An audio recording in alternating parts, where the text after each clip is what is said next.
We have a lot of work to do. But we have to understand what we believe, why we believe it, and we have to communicate it in ways so it's attractive and understandable and compelling to people who are not yet Republicans. And when we do, the people are with us. Now let me give you an example from my background. I grew up in South St. Paul, Minnesota.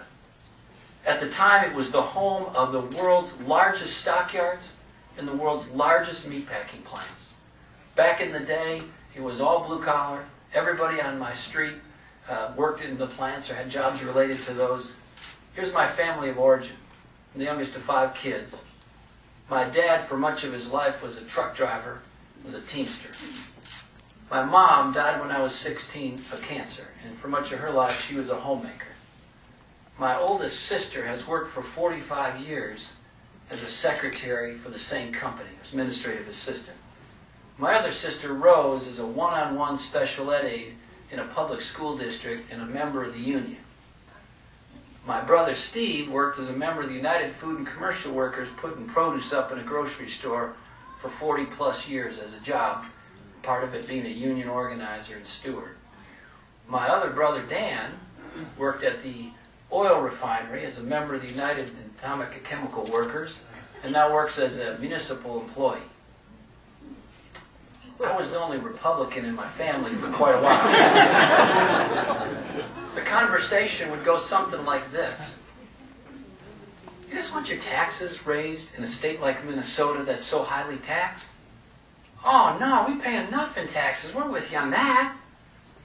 How about schools? Do you think we should just plow more money in there? Or do you think we should be demanding better results and align the money for accountability for actually achieving the results? Oh, that makes sense. We're with you on that. What about health care? You want the government taking that over? Or do you think you and your family and your doctor should be making those decisions? If you need a little financial help, we'll give it to you if you're in need. But you be in charge of it, not the federal government. Darn right, we're with you on that.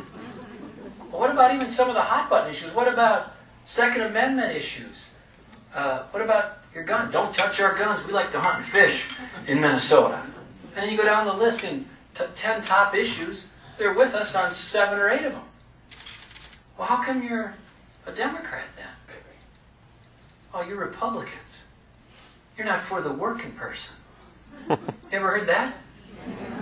You ever heard that?